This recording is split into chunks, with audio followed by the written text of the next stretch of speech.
we are go live. And as fast as I can count to 3, we will be, I don't know why I'm in the dark.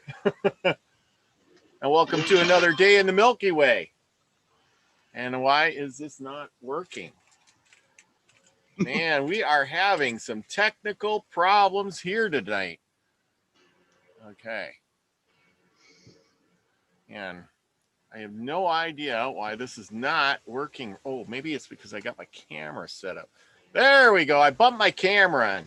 Things weren't working so good, but I got them working better now. So welcome to another day in the Milky Way, everybody. We finally got going. I see a couple people stumbled in, Scotty Boy and Darth. Hey, Darth. Well, David, just a second, and I'm going to pull up the stuff. And while everybody starts piling in here, okay. Well, that's loading. I got all these things on all these screens. It's just one of those days, and I can't figure out why this. And again, I'm having problems with this. There we go. Maybe that's better. I don't know. Maybe my makes it look like I'm looking out through a cave. Yeah, I know. I mean, I don't know why that is. There we go. Yeah, maybe I got to go this way. The color's all wrong. The other day I could not get this thing to work for the life of me. I was having all kinds of problems. And glitchy tech. Nothing I would do made it work right. And I tried and I tried just like I always do. Oh, everybody's piling in. Yeah, Chloe, I'm the bus driver and things are just moving a little too slow on my computer tonight. So if I disappear and it's not working right, don't worry. I'll be right back. David Null's going to hold down the fort. So be the frequency you want to receive, like always. Okay. Like always. Yes. Good morning, good afternoon, good evening, wherever you may be in your world. Yes. Greetings and blessings, everyone. There we go. Welcome to the glitchy universe. Yeah, it's very glitchy tonight. Yes. It has been the last few days. Just like I was telling Robert just a few minutes ago, my computer just all of a sudden the mouse was moving by itself. I tried to answer his email and it wouldn't let me type in any letters. It wanted to save the file to the hard drive, and I had to just shut it down and reboot twice, and it's still acting a little froggy. And I'm like, what? So, we're here. We love you. Thank you for coming. Absolutely. Okay, I got my hard book and I got my other book. And yep, I got that book too, and I got the PDF pulled up. So we should be good to share. But I want to give a shout out. I see everybody's piling in left and right. We got everybody from Darth, David Castle. How you doing, buddy? Candy Apple, haven't seen you in a while. Thanks for coming. And Chloe's like, oh, Robert, it warmed my heart to hear you send Hawkeye a native book. Of course. What else? There you go. Anyway, here, let's see. We got Emperor Rex. Hey, how you doing, man? Let's see. Well, anyway, so for tonight, I know you probably were all coming back from Andromeda 7. I missed the first part of that. And I got in there a little late, but I was getting ready for the show, a lot of preparation, trying to get ready for work tomorrow. You know how it goes. But I made it. Figure better. We got our crazy hats on tonight. And I don't know why my stupid camera is doing this. Maybe if I don't worry about it. It's the audio that's important. That is true. So, okay, I got this book. It's called Indians. It is a fascinating book. It goes from everything from It's the American Heritage Book of Indians. It's really a beautiful book.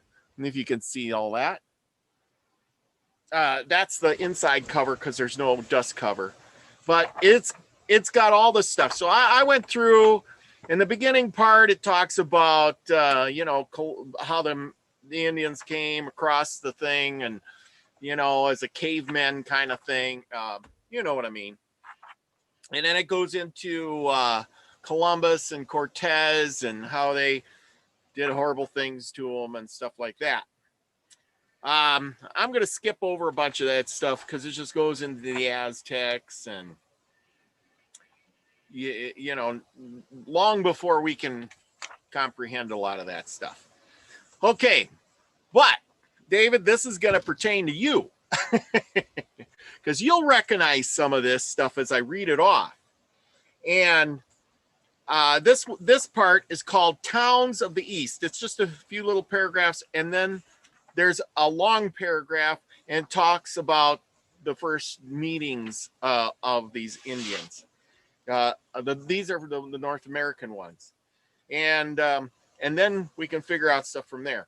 Okay, it was along the Atlantic seaboard that the civilization destined to dominate the continent first took root. And here, from North Carolina up to Canada, newcomers from Europe found Indians of many different tribes. Almost all belong to a single language group, the Anacolonian. I don't know what the wording is. It's ALGONQUIAN. Do you know what kind of language you're talking about there, David? It's not Algonquin. That's the word, Algonquin. Boy, see, I'm glad I got some smart guy like you. And I'm just trying to read your mind here. That's right. Because I'm like, yes. Go ahead. You just listen and back me up when I need it. I don't have the book, by the way, folks. No, I'm doing this psychically. That's absolutely true.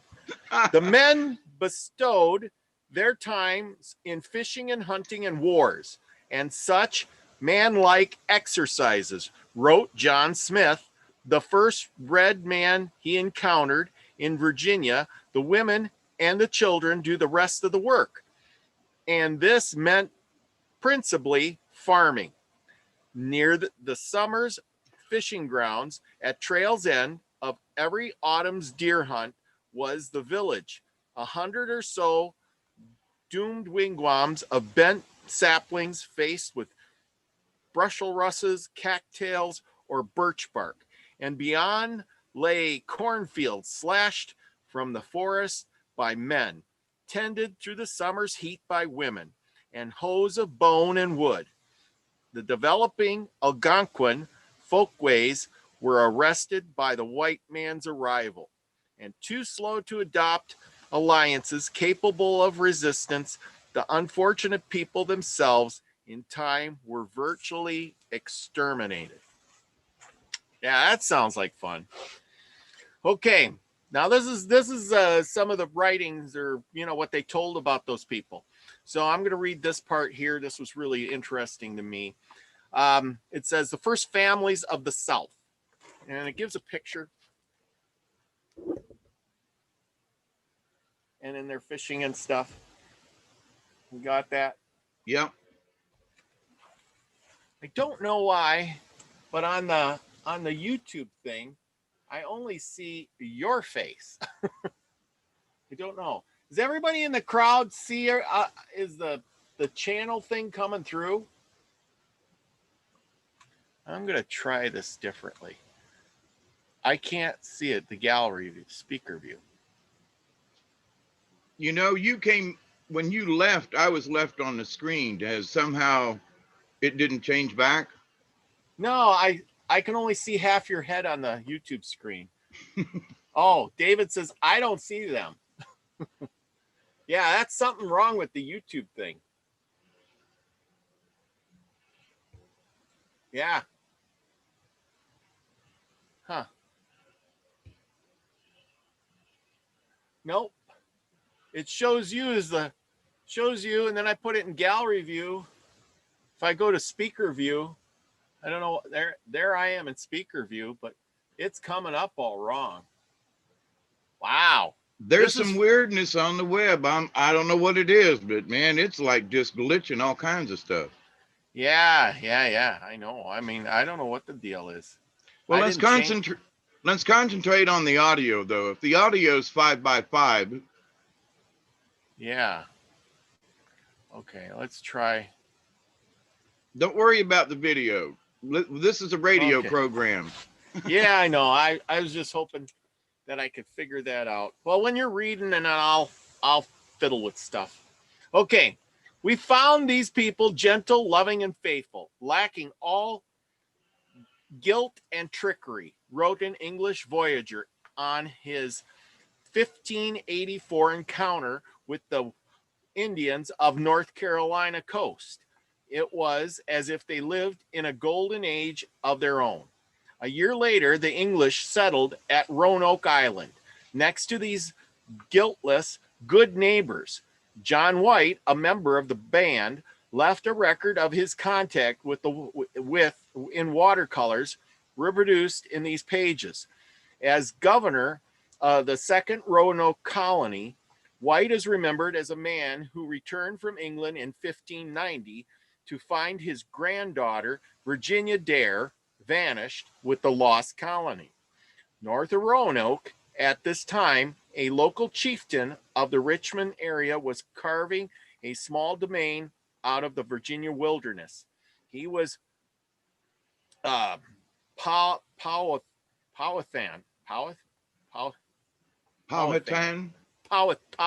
yeah, father of the fair Pocahontas. I can say Pocahontas, that's for sure.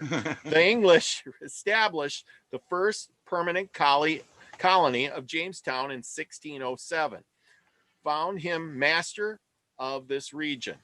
Powhatan's confederacy embraced some 200 villages of 30 tribes, which paid him tribute in maize, which is corn, skins, and freshwater pearls.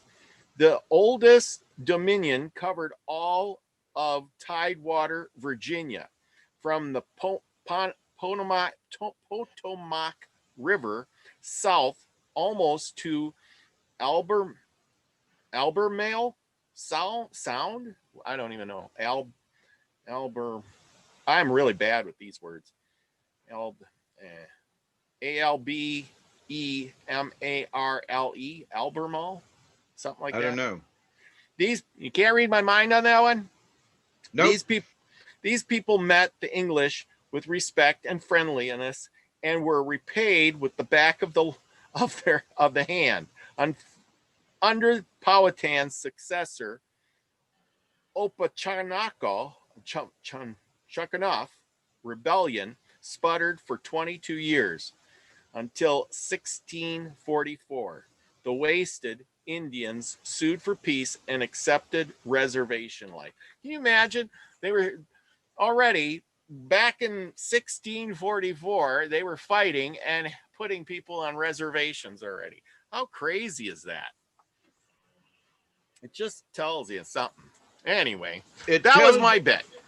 It tells you of the white man. And everywhere he went, everyone was supposed to be subservient to them. Mm-hmm. And it's still going on today, unfortunately, Yeah. Because we as indigenous people, I mean, we were all born in America. Aren't we indigenous to this country now, But anyway, so the indigenous people have been, whacked on for centuries, Mm-hmm. But imagine, though, he said that they were peaceable and friendly and they had no guilt or anything in their heart. And, you stop and think about that, that was North America was in itself a type of utopia. Yeah. I mean, it was already the Garden of Paradise until the white man came. Absolutely. Yeah. The white man came in and literally said, "This is good," and took over. And because, of how should I put it? Oh yeah, we're showing up on the screen. I'm checking out the thing on the phone, and we're looking okay. It's just not looking good in my screen. So anyway, so no matter how many parts of that book I read, it's always the same story. It's amazing to me that the Indians survived it all. Well, what's your thoughts on that? Actually, I was having a thought about that. And I was thinking about Crazy Horse and Sitting Bull. Mm-hmm. Sitting Bull, he said, okay. They said, look, if you sign this treaty, and everybody does, so he said, okay. And then they went in and arrested his ass and put him in prison in St. Augustine, Florida, for a bunch of years. And then they let him out and let him go back home. But to the point, though, it just shows you how, every 4 or 8 years, people change their minds. We're going through that now. So if we look back over history on how many treaties were broken, the red man should be severely pissed. Yeah. I mean, and this is no offense to the black community, but they were brought here. Okay, this was not their original home, and they were brought over as slaves and treated as such. The people who were here that existed already in their own utopia were slaughtered, conquered, and emaciated. Where do we see Native American History Month? I'm just saying, I totally agree. Those folks they're still persecuted.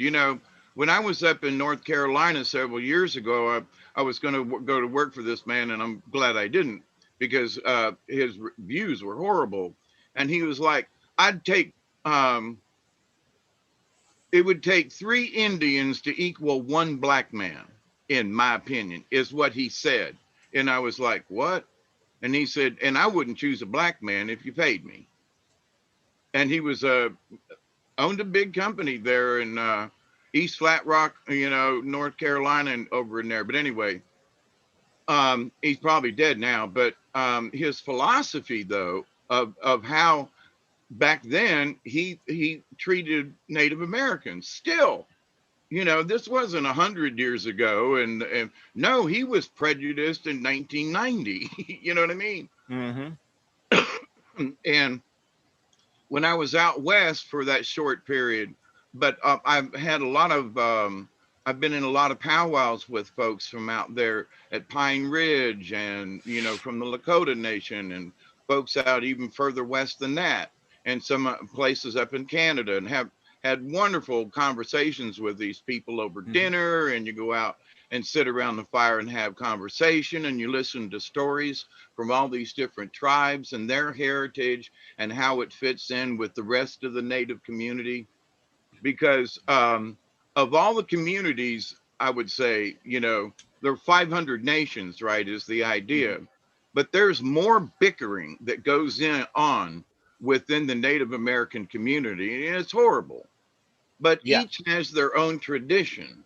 I mean, I was in Murfreesboro, Tennessee, back going on 20 years now, back in 2004, 5, something like that. And huge powwow, intertribal powwow. They had, underneath the Ag Dome, they had circles and this. It was amazing. And so, but they almost stopped the thing on Friday afternoon because there were Western tribes who enter the circle from the north, and the Eastern tribes all enter from the east. And so they were like, no, we can't do this, and we're not going to be able to enter. And the simple solution is that you come in for the north if you're from a separate, nation, part of the nation, and you come in the east if you're in that tradition. Just follow your tradition. But they were going to shut the damn thing down because of where they could come in or enter or not, because of their sacred tradition. Now, I don't fault that, what I fault is though that you couldn't come to a compromise without saying no, we're not even going to participate. Mhm. What? Wait, but anyway, so But and there are Native Americans within in the community and go, we're always squabbling over the dumbest things, you mhm. know. So, Oh yeah. but Well, anyway, and that is so true. Now I was reading that book or whatever, and it was talking about how the one tribe, I forget which one it was, took over and literally buddied up with the British, and somehow I don't know, they were probably given some sort of weapons or something, yeah, and literally wiped out with a small group. They said they had, I forget how many, 20,000 members in their group, right? And they literally wiped out all the other tribes, or brought them into their tribe or conquered them all, conquered all of them. the French And and I'm Indian. thinking, and it wasn't just like one tribe or two, it was bunches and bunches. And I thought, oh my gosh. So, there was a lot of, should I say, foreplay by the British or the white man, could say, is they came in, here, we'll give you this, this, and this, and we'll be buddies with you. You go wipe out your enemies. And they were like, woohoo. So they wiped out their enemies, and then guess who turned on them? Right, you know, there's more of us than exactly. there are of you, and we got bigger, better weapons now. Tough luck. Well, I was watching a program. I can't remember what it was, but it was um, about fur trading. It's on Netflix or something. But anyway, what it is though, it's accurate in up to a point at least in showing that how the different Iroquois and the Mohawk and the different tribes, the Algonquin, a lot of tribes along the eastern coast that were small tribes, the Delaware, and so they didn't occupy a large area, but they were strong within their area. But anyway, Mm-hmm. so like a state, you know, Yep. so there were many nations, there were many tribes, and different there was the northern Cherokee and the southern Cherokee, Yep. because of the distance. Anyway, but with that though, they figured, just like you said, we're going to wipe out our enemy, and some of them were very bloodthirsty. I mean, being a warrior in killing was like the ultimate thing. And I was met a Navajo code talker many years ago. He has since passed away, but and I've known several Navajo men, and because of their tradition, there are more Navajo, male Navajo, and women too, but more Mm-hmm. Navajo men of any Indian nation in the armed services who have served. Because in order for them to prove themselves a warrior, since they don't war amongst the tribes, Yeah. in order to hold their tradition and to become a warrior, they automatically, and a lot of them join the Marines, one of the Mm-hmm. toughest ones out there, right? So they don't just join the service, they join the Marines. Yep.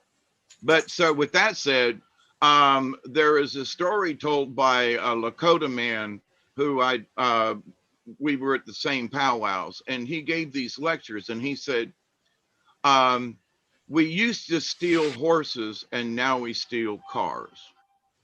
So in the native traditions, it was like, in order to become a man, you had to go over to the neighboring tribe, and they were close enough to where you knew each other, but they also knew that the whole idea was to steal the horse without killing anybody or hurting anybody or whatever. You had to steal the horse, and Mm-hmm. then you could bring it back and parade it around the tribe and see what I did. And a couple of weeks later, somebody in the other tribe would be stealing the horse back. But so the tradition was so strong that as Native Americans came into the new age, there were no horses to steal, Mm-hmm. not as the theft of, but of becoming a brave and Yeah. and having done this thing. So the Native Americans, then the story is that now we've turned to alcohol and drugs, and instead of stealing horses, we steal cars. Yeah. And so now it's turned against us. What was used to be a tradition for us, Yeah. you know, to the Navajo, it was to join the armed services to be a warrior. To the Lakota people in some of those areas, you know, it was the plains and the horses and, you know, to steal a horse. But anyway, so now it's misconstrued and things have changed and altered. And, you know, a lot of young Native American folks are stuck, you know. Um, Mm-hmm. Not that we had decided to talk about this, but it's interesting though that in the people that I've known and met, and I've met several hundred, if not 1,000 or more, in the powwows and things that I've been to. I mean, you know, there used to be 10,000 people at the one in Tullahoma. I mean, people, but you know, lots of vendors and dancers, a lot of people. Yeah. So you have a lot of interaction, and especially when you're there for 3 or 4 days and living in the same place, you know.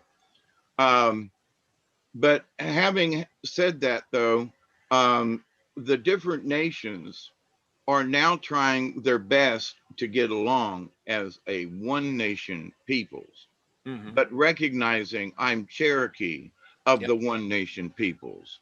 I Mm-hmm. am Iroquois of the one nation's people. I am Mm-hmm. Lakota of the one nation's people, not 500 nations, Yeah. you know, because then that suggests, you know, okay, it's all right to be diverse, but it's another thing to be 500 nations with no unity, you know. Yeah. Absolutely. So, and they've been working on that for the last 20, 30 years. I mean, AIM, American Indian Movement thing. And a lot of people mistook that as like they wanted to take over. No, what they wanted to do was come together as native peoples, regardless of their heritage, you know, because I've told this before, but a good friend of mine, he was like 6'6", big, huge Lakota man. And they called him Bear because he wore a bear skin and it fit him. And he used to teach axe throwing and knife throwing at powwows and things. But anyway, so I got to know him really well. But when I first met him, he was like, you're part of those white people. You're in the Wanabe tribe. And so it took me a little while to figure out what he was saying, but it's the wannabes. So, I've got a certain amount of Cherokee blood because of my great grandmother, my great grandmother, great, and my grandmother. They all have Cherokee.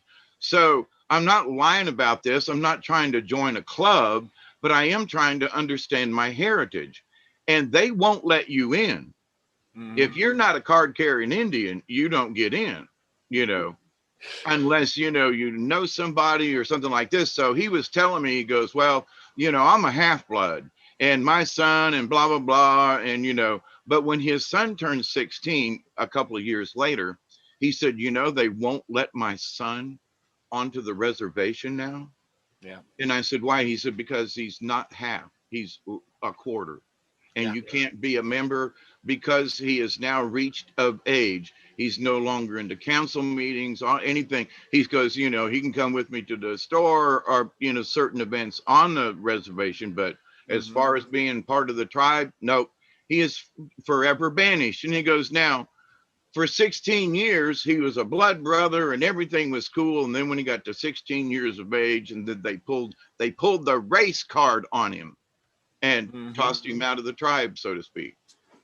Now, that's pretty damn harsh, Yeah. you know, even within their own people. So it's like, okie dokie, y'all got some strange ways. But Well, the I can go see, ahead. I can see that though. Uh, it all boils down to, uh, being in the club. You got to have the right bloodline. I was talking with a buddy about that the other day, and he says, you think that when it comes down to the time, are you going to get the golden ticket? And whatever. And he says, oh, we ain't gonna get. I says, yeah, the people with the golden ticket they're all gonna go by blood. It's gonna be what's in your DNA, not or your skin. You know what I'm saying? Just like you're talking about. If you don't belong to the right club, you're not going. And if you don't have enough of the blood type, Yeah. so it's like although because Bear's father married a white woman, then that made him half. And because Bear married a white woman with she wasn't Lakota, okay? Yeah. So that made his son then a quarter, that half, right? So, but you know, that isn't strong enough. And in my conversations, I mean, we'd sit around literally the campfire after the powwow would close and have these discussions. And I said, you know, as a white person looking in with known Cherokee blood, but I'm not a card carrier. My observation of this is it sounds like a really silly thing that needs to be changed, because regardless of, you know, how much blood it is, the fact that there is a bloodline there, why would you kick them out? Wouldn't you want to keep even the slightest trace of the bloodline? You know, why stop at a quarter kind of thing? I mean, you know, but the idea though, that now you've, you know, distanced this person, you've chastised him, you've made a fool of him in front of the whole, you know, the whole tribe and the community, and his ostracized, you know, okay, so he's going to go to drugs and alcohol because something that he had a faith in is now shattered. Yeah. So I think some of these elders need to take a chill pill and sort of like going back to Crazy Horse and Sitting Bull, because they said some profound things. It's like, I'm not sure if it was Crazy Horse, but it was one of them that said, you know, our time for fighting with spears and, you know, and arrows is over. We must learn to fight them another way. In order to survive. Well, and that boils it back too. It's like I was talking with my buddy about this the other day, well, either way. And the thing is right now, it feels like we're in a war right now, right? We are. Okay. So the thing is, and I like history, and just what you're talking about is you can't fight a war using your opponent's weapons. You have to have a different weapon or a better weapon. I mean, it's like saying we're going to fight back using the internet, but that's the opponent's weapon, and you can't win because he can cut you off of that because he controls that weapon. I mean, it was like the same with the Indians. They were fighting the white man with the guns, and the white man was the Indians never had a manufacturer of guns. He had to depend on the white man for the guns, the bullets, the gunpowder, all of that. They didn't have some secret factory somewhere that they were making them out of. So whenever, you know, the white man came up with new stuff, they were one step behind. Now, if they would have stopped and said, okay, listen, this is what they got, we're going to come up with something bigger and better, you know, well, that's when, you know, you turn the tide of war, but you can't, you know. Oh, come on. Not one of these stupid freaking. Well, while you're doing that, let me bring to the point though, and like during the American Civil War, one of the major turning points in the war was when the North came out with a rifled barrel. Instead of just a plain smooth bore, drop in a ball musket, pack it, shoot it. Because the rifled barrel, just that simple technology in rifling made the accurate. They went longer, they killed better, and the South didn't have a chance. It was like using a AK-47 to somebody with a, you know, a 22 pistol or something. You know, I mean, I'm a single shot 22, you know. Yes.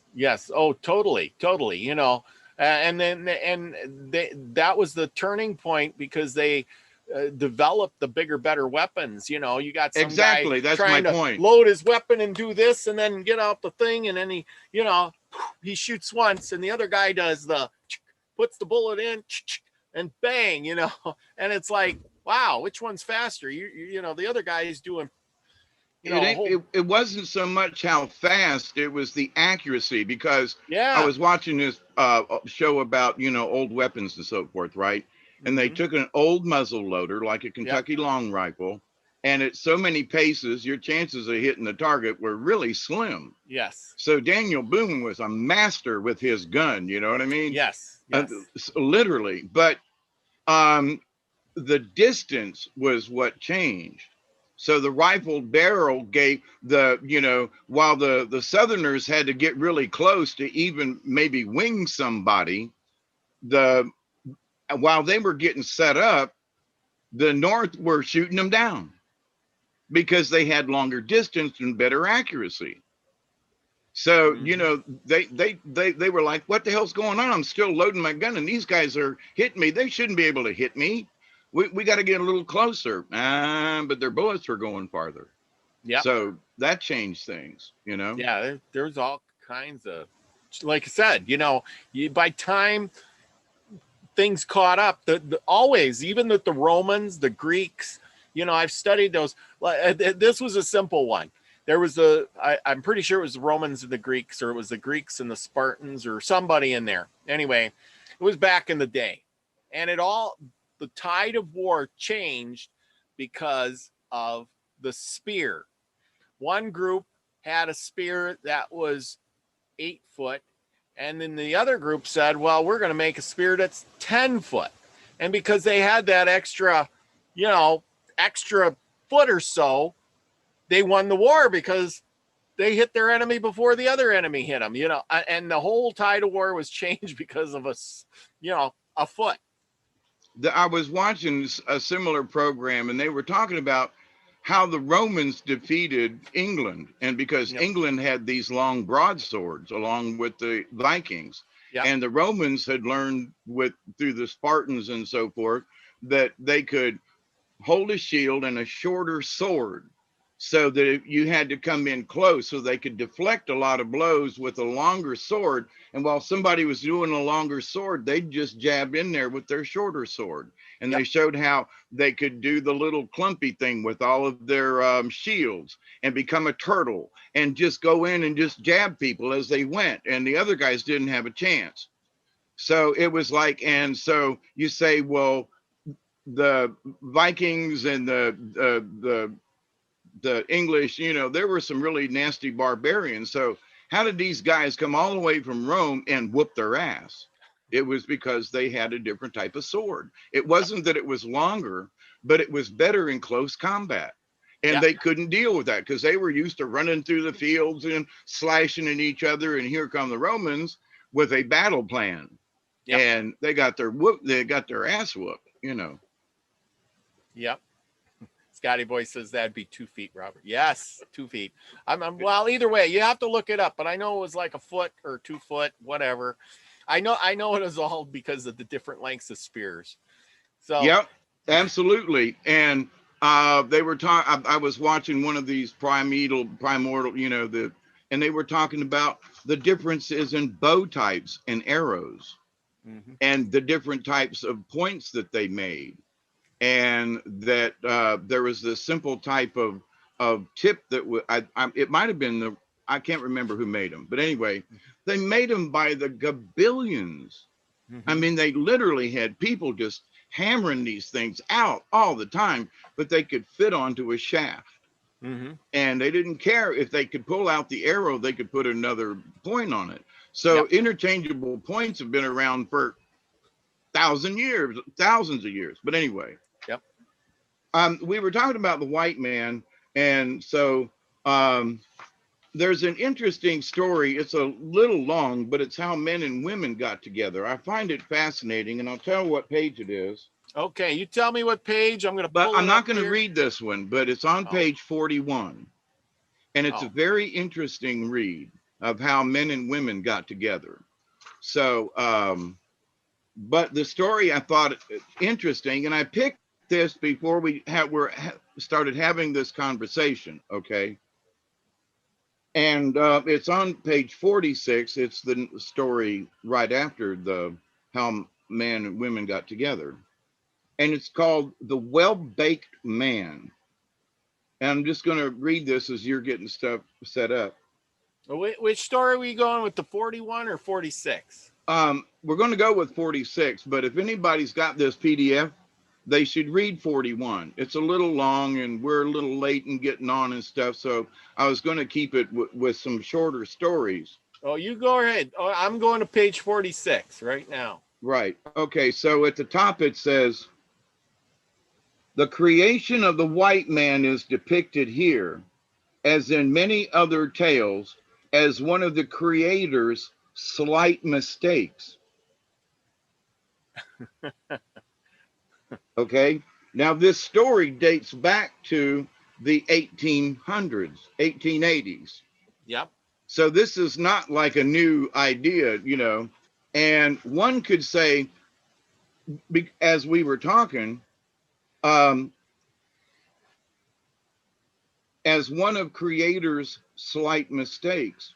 So the red man, you know, they had their wars and stuff, but you know, there are very few stories of where they tried to literally wipe out another nation. Mm-hmm.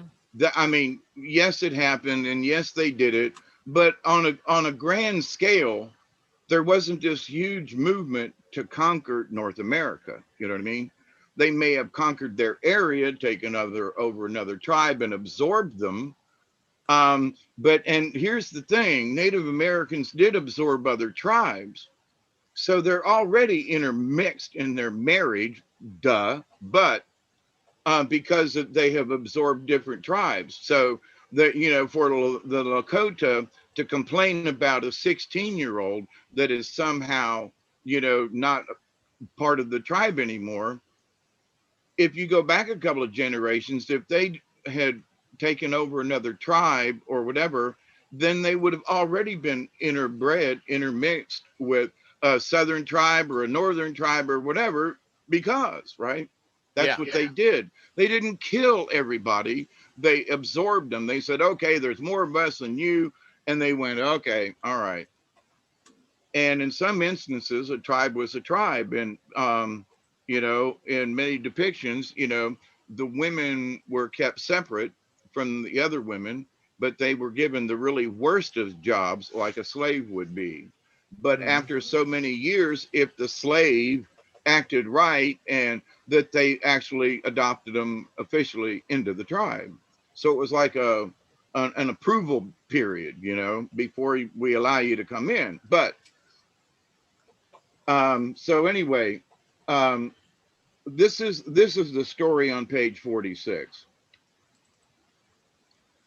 The magician had made the world, but he felt that something was missing.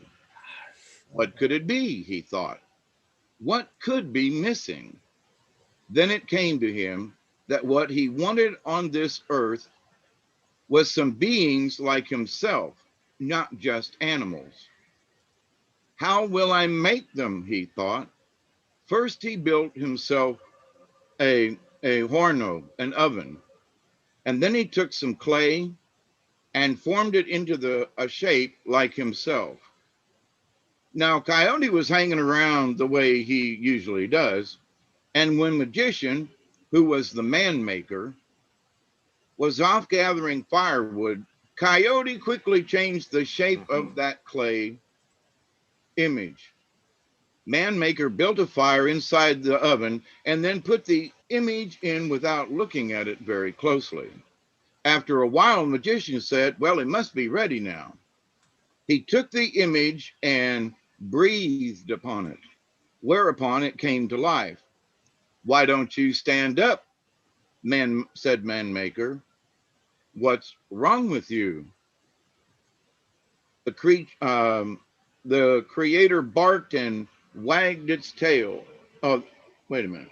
I'm sorry.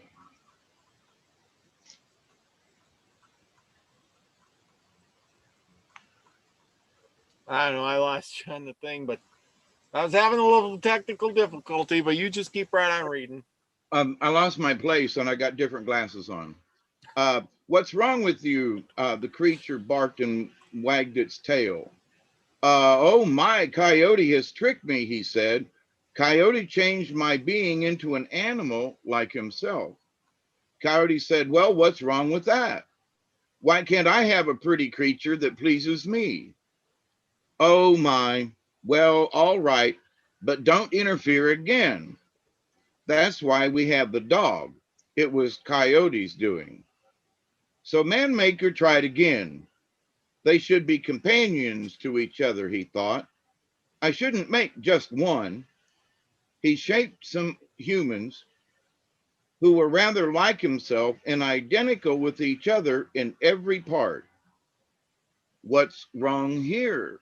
Manmaker was thinking, and then he saw, oh my, that won't do.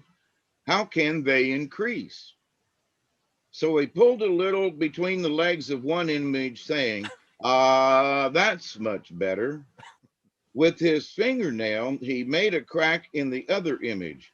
He put some pleasant feeding in them somewhere. He put some pleasant feeling in there Yeah, somewhere. feeling, not Feeling, yes. Now it's good. Now they'll be able to do all the necessary things. He put them in the oven to bake. They're done now, Coyote told him. So Manmaker took them out and made them come to life. Oh my, what's wrong, he said. They're underdone. They're not brown enough.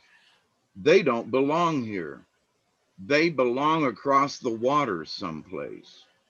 He scowled at Coyote. Why did you tell me they were done? I can't use them here. So the magician tried again, making a pair like the last one and placing them in the oven. After a while, he said, I think they're ready now. No, they aren't done yet, said Coyote. You don't want them to come out too light again.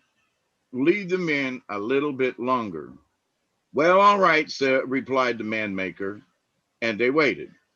And then he took them out. Oh my, what's wrong? These are overdone. They're burned too dark. And he put them aside. Maybe I can use them some other place across the water. They don't belong here. For the fourth time, Manmaker placed his images inside the oven. Now don't interfere, he said to Coyote. You give me bad advice. Leave me alone.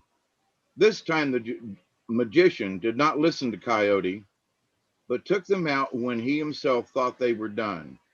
He made them come to life, and the two beings walked around, talked, laughed, and behaved in a seemingly fashion. They were neither underdone nor overdone. These are exactly right, said Manmaker. These really belong here. These I will use. They are beautiful. So that's why we have the Pueblo Indians. Now now that's that from this story that's dating back to the 1880s. Okay, it's not, you know. that's a pretty cool story. I But mean, yeah, and I picked this story before we started talking about the man and and the different So here it is that white man was a mistake, and he threw him across the water. That's yep, just like wow. Long before there was, in the 1880s, there was the Indian Revolution, kind of sort of, but it got worse after the 1880s. You know what I yeah, mean? To where yeah. they were almost wiped out. So that's interesting. Mm-hmm. Absolutely.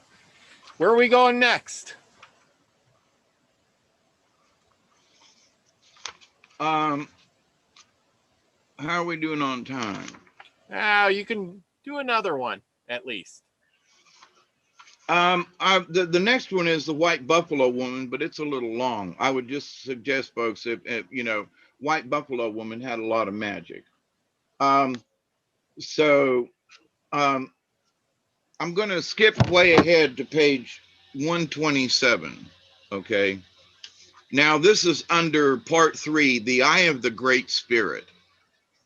And I'm going to read, it's sort of the preamble until you, you got there. It's the next page.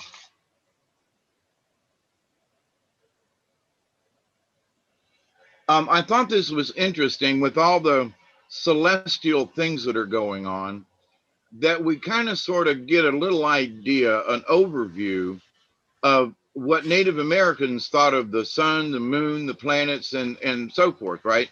Yep. So I read it and was like, there's some really good information in here about some things that maybe would help people to understand how, without supposedly any kind of insider information, if you would, that how they treated the stars and so forth. Anyway, just as trees, ponds, clouds, and rocks are thought of as living beings, so the sun, moon, and stars in their firmament are depicted in Indian mythology as alive and endowed with human passions and yearnings.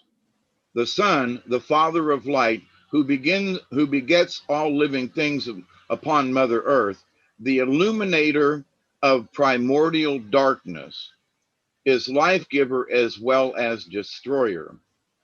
The sun is usually male, though it is female among the Juchi, Cherokee, and the Eskimos. So all of these native folk, these 3 different tribes, have a different point of view. Okay. Yep. All of whom regard the moon as male. Now, most of us, think the moon is female, but anyway, Well, see, and they've been talking. Oh, excuse me, but they've been talking lately about the divine feminine and how the creator must have been a woman, a female, identity kind of thing versus a male thing, which would make a lot more sense in some ways. So, I mean, I can see where this here was a thought even way back in those days. They were arguing over, divine feminine and the divine masculine. Who's gonna battle it out? You know what I mean? Right. But I can say that in a way there's some practicality because the sun shines and emits rays out. Yeah. So that's like a male sperm in a way, and the moon, because it doesn't shine on its own, receives it. So I get that, and that's not like a big stretch here, guys. Yeah, but it could be. But the sun is like the giver of life. Understood, but my point is, I could see where they could make that logical connection. Oh yeah. Not that it's right or wrong. I can see where they could make that connection. Oh yeah. So, but with these other tribes, though, and that's the interesting point about why I found this and thought it would be interesting, was that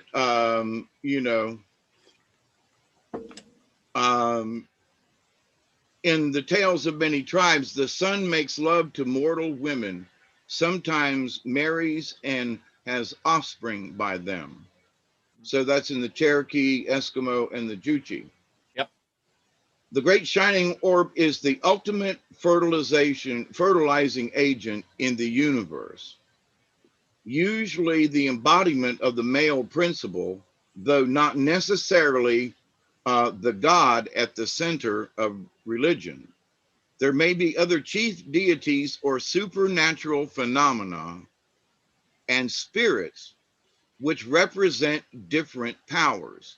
Now, understand, these people understood this long time ago, okay? This is not like a new age thing. This is what I've sort of been talking about in that, when native folks are born, they're born with this innate message in them, and if it's nurtured within the tribe, they know this by the time they're 4, where white folks can go a whole lifetime and never understand what these people get at the beginning. So the tales depict mortal men and women turning themselves into the morning and evening stars, or even into the moon and taking on lovers and spouses in those guises. In historical time, the only instance of human sacrifice among the plains tribes occurred among the Skidi Pawnee, who once a year sacrificed a girl captive, not one of theirs, to the morning star, representing the evening star, protectress of all growing things. The maiden was painted half red and half black, symbolizing day and night, and virtually shot to death with arrows to send her to her celestial husband.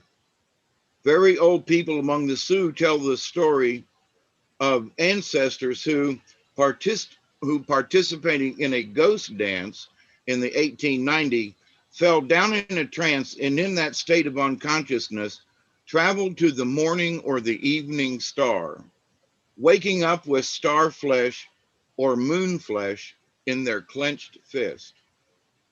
The creation myth of the Bella Coola relates how the fierce bear of heaven guarded the place of sunshine. As the place of sunset, an immense pillar upheld the sky. You wonder why sometimes they make these pillars just out in the middle of the nowhere. It's to uphold the sky. Think about that. Yeah. The sun's path was the bridge, as wide as the distance between the winter, the place where the sun sits down, and summer, the place where the sun stands up. These dancing slaves accompany him to his path, and whenever he drops his torch, an eclipse plunges the earth into darkness. Now, they knew about eclipses way back when, and they had a reason for it. So Indian myths like these in every other culture grapple with the basic paradoxes at the center of the human world, and certain primal themes emerge, which we in the West have often come to associate with Greek prototypes, even though their evolution has been wholly separate on this continent. Think about that. Now, Yeah. there is evidence, though, that the Egyptians were here long, long before anybody else, Yeah. and which would have brought Greek kind of ideas Yeah. with it, you Yeah. know, from that area, you know what I mean? So, Yeah. but most folks won't talk about the fact that, you know, the Egyptians found the Mississippi River. Yeah, they destroyed the evidence. Yeah. Anyway, um, thus on Northwest Coast myth closely resembles the Helios Phaeton story of ancient Greece. A woman conceives by sitting in the sun's beam, and her son matures in 1 year. He shoots arrow into the sky and climbs up the ladder they form to visit his father. Notice it's up in the sky, you know, Mm-hmm. alien beings. Yep. Pestering his father, he is finally permitted to carry the flaming disc along the appointed path, but tottering under his heavy burden, he gets too close to Earth. The oceans boil, the forest catches fire, and everything bursts into flame. The father quickly steps in to assume the load, and the presumptuous boy is turned into a mink. Mm. Other times include Promethean thefts and an Orpheus-like journey to the underworld in an attempt to define the finality of death, seen in the story of a Cherokee tribe trying to help a grieving female son retrieve her dead daughter. And that's in this section. So, Oh. but anyway, I thought reading this prelude would give a little bit of understanding to what's like in this section. The sun can also be reduced to a small object stolen from the other side of the world by a trickster or friendly animal to bring light to a tribe living in darkness. So I'm going to leave it at that. Well, Whether they are hunters or planters, people who live close to nature are keen observers of the stars and planets. They study the sky so to determine the right time for planting and harvesting, or to discover where to find game at certain times of the year. The prehistoric mound builders, Kakakea, is now eastern Missouri. They had their own Stonehenge and astronomical observatory consisting of a circle of upright poles. Among the prehistoric ruins of the Chaco Canyon in New Mexico, man, that's some fascinating stuff. If you don't know about Chaco Canyon, you Yeah. should do some research. A lot of good videos and stuff. Mhm. So it is constructed that on the day of the summer solstice, and on this day only, a shaft of light shines through a slit in a stone wall. From the spiral image, the sun chipped into a rock wall in the southwestern United States of the plains. Grandfather, whose sunbeams impregnated the mother goddess so that she gave birth to gods, humans, and animals alike. The sun plays a radiant role in Indian mythology. He is Shakuru of the Pawnees, who gives health and strength to warriors. Uh, I can't pronounce that. Of the Crees, regulating the seasons and determining the time for planting and harvesting. He is Atlaskak of the north, the personification of joy, clothed in raiments of brilliant cords, whose body shines even in death. He is Tahan of the Tiwa, with his face surrounded by rays of feathers. He is a shining, piercing embodiment of the Su Wakantaka, the Great Spirit, who is and of everything. So there was a shorter story in here. And if you have the PDF, Yeah. Anybody need the PDF? I'll send it to them. No problem.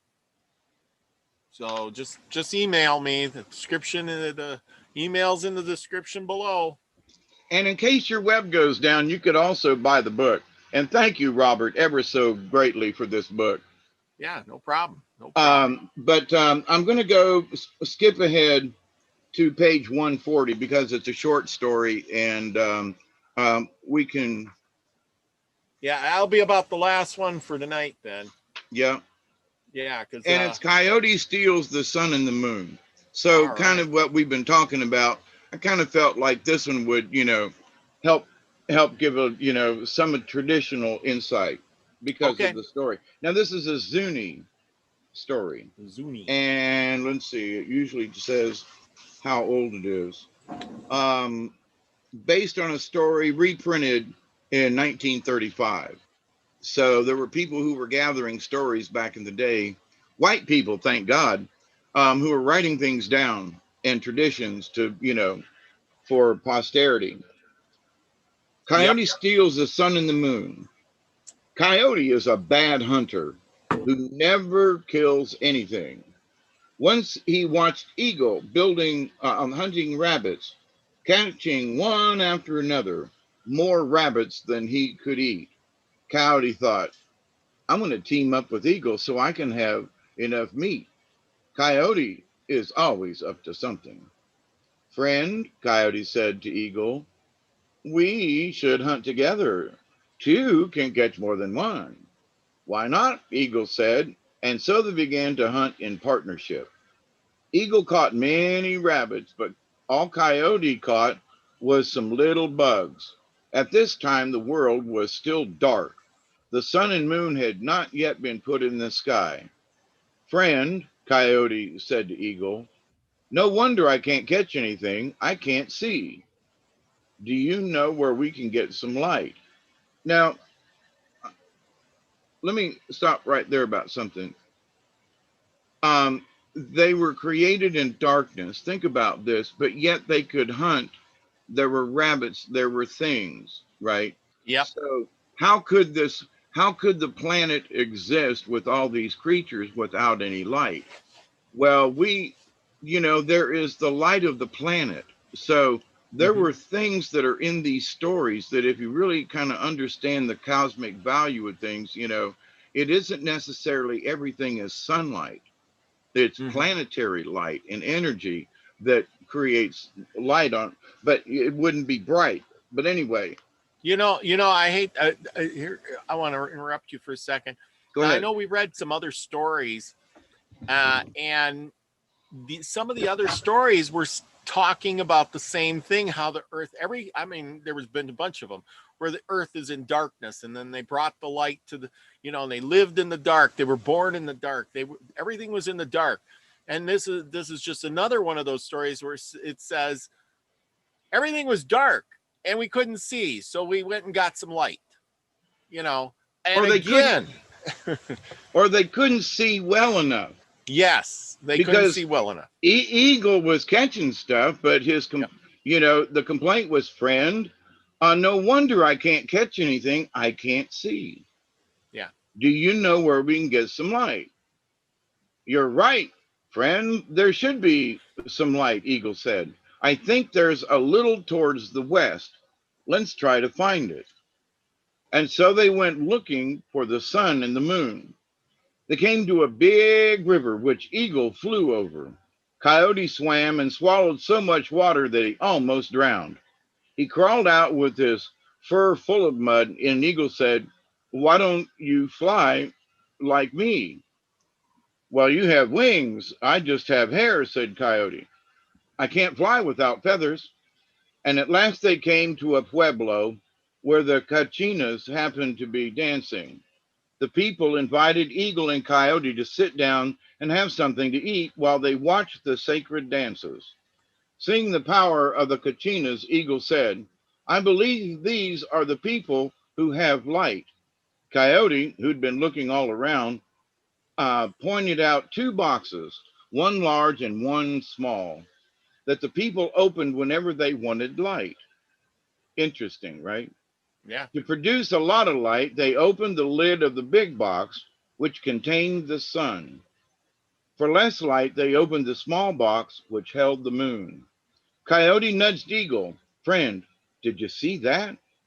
They have all the light we need in that big box. Let's steal it. You always want to steal and rob. I say we should just borrow it, said Eagle. Well, they won't lend it to us, said Coyote. Well, you might be right, said the Eagle. Let's wait until they finish dancing and then steal it. A lot of stealing going on, eh? Always. After a while, the cachinas went home to sleep, and Eagle scooped up the large box and flew off. Coyote ran along trying to keep up, panting, his tongue hanging out. Soon he yelped up to Eagle, Ho, friend, let me carry the box a little way. No, no, said Eagle. You never do anything right. He flew on, and Coyote ran after him. After a while, Coyote shouted again, Friend, you're my chief, and it's not right for you to carry the box. People will call me lazy. Let me have it. Trickster. No, no, no, you always mess everything up, said Eagle, and Eagle flew on, and Coyote ran along. So it went for a stretch, and then Coyote started again. Ho, friend, it isn't right for you to do this. What will people think of you and me? I don't care what people think. I'm going to carry this box, said Eagle.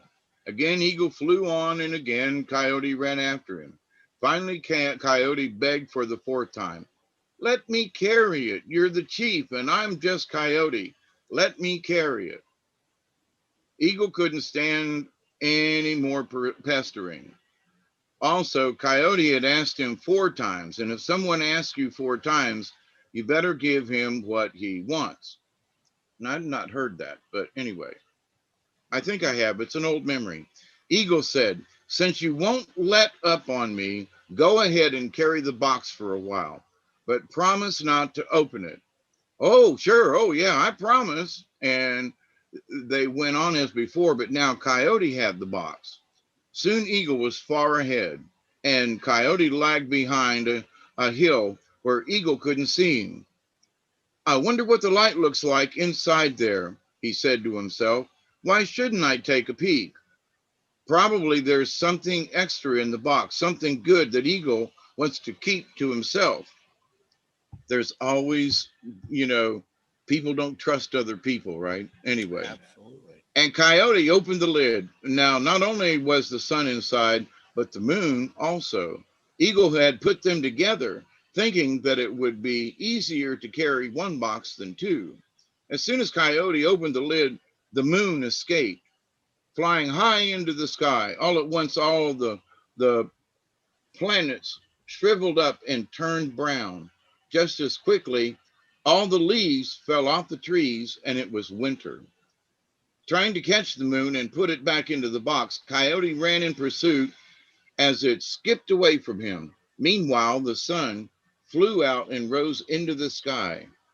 It drifted far, far away, and the peaches, squashes, and melons shriveled up with the cold. Eagle turned and flew back to see what had delayed Coyote. You fool, look what you've done, he said. You let the sun and the moon escape, and now it's cold. Indeed, it began to snow, and Coyote shivered. Now your teeth are chattering, Eagle said, and it's your fault that cold has come into the world. It's true. If it weren't for Coyote's curiosity and mischief making, we wouldn't have winter. We could enjoy summer all the time. Now, there's some old stories that before the earth got tilted, that it was equal above and below the equator. Yeah. And so the fact that they're telling this in a story, you know, it was based on story reported in 1935. So it's almost 100 years old just in the retelling and the printing. Um, but the idea that they sort of understood things by using animals and the elements and what they knew for things that science is like just now discovering. They sort of understood this this basic concept of life and how things interact with each other. I continue to find it fascinating. Mm-hmm. Absolutely. Well, Yeah. thank you.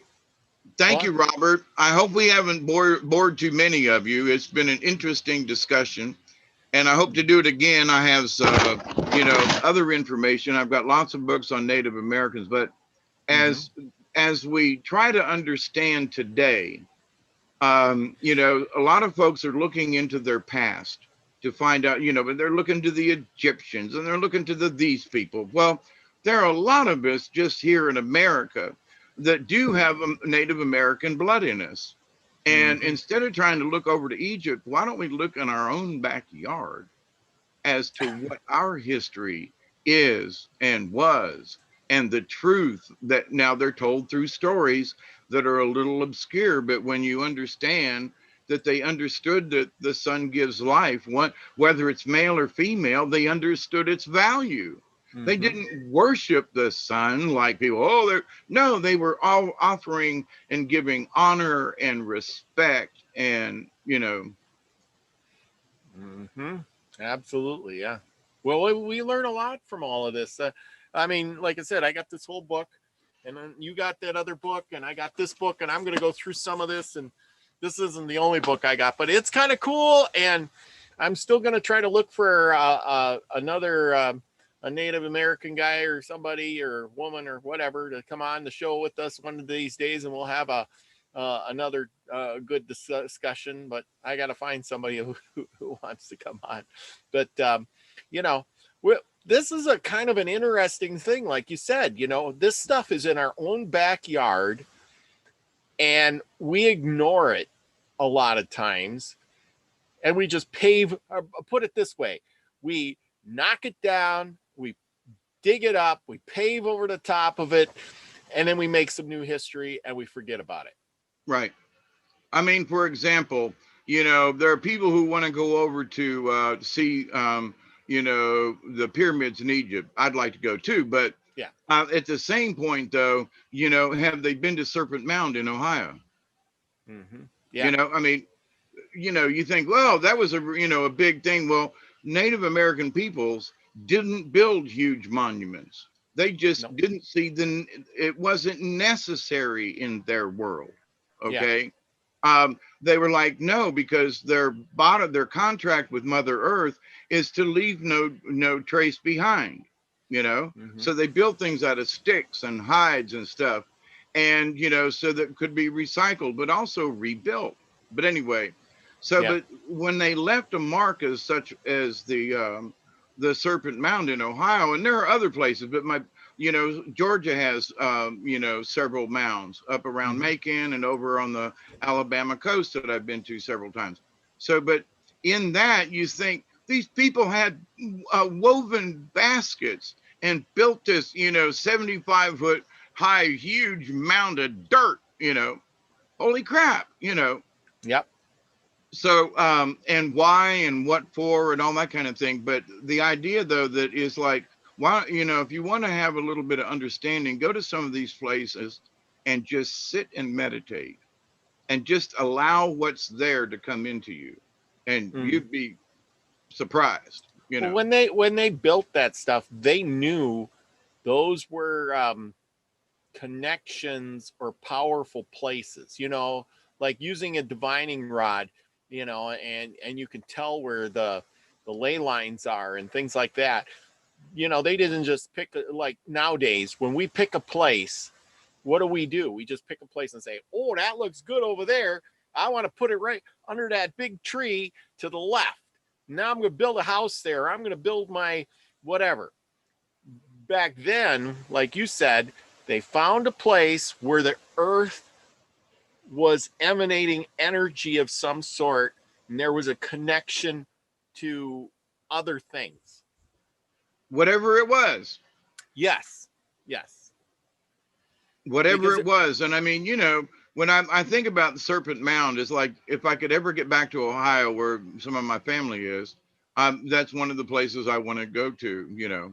I want to go back to the petroglyphs in southern Ohio because of the energy that's there and all that stuff. But with that, so there are ancient things right under our noses.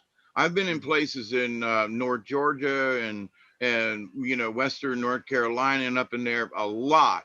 And when you go hiking up back in where there is no trail, and you go to places, you find things that you go, wait a minute, this just a pile of rocks sitting all by themselves. yeah. And some like, why is this pile of rocks here? It makes no sense. So are these hidden treasures all over the place, and that for whatever reason, you just don't take these rocks and pile them up. I mean, you got to work to get there, kind of thing. Yeah. I found one set up in North Georgia one time, and found out later on that there was a great big Indian battle, and that I don't know, a colonel or a captain on the white side got killed, but also one of the chiefs got killed. And not too far away from the church, out in the middle of nowhere, there is this pile of rocks where there should not be. And Mm-hmm. so when I did a little research, it was like that was the monument to the chief because of the battle that had occurred there. And I was like, oh, holy crap. But to everybody else, it was just a pile of rocks. Yeah. So, but anyway, so my friends, I thank you for hanging out with us tonight. And Yeah. I want to send blessings out to everyone. Keep your head through these weird times. But there are messages in the old stories that help us today. And, have a little faith and just and enjoy the story. You might wake up and go, is that what they meant? Mm-hmm. Absolutely. And with that, I got to go to work tomorrow and get some sleep. And Thank you, Robert. Thank you, David, for coming on. And thank everybody for being in the chat, and sticking with us. I see Brandon Robinson showed up and Jules showed up. And I see Sarah Horton was in here, and Mossy Man, he's in. Hi, here everybody. Too.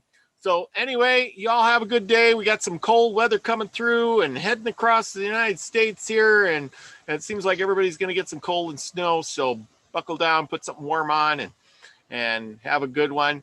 And be the frequency you want to receive. And I love you all. Cheers.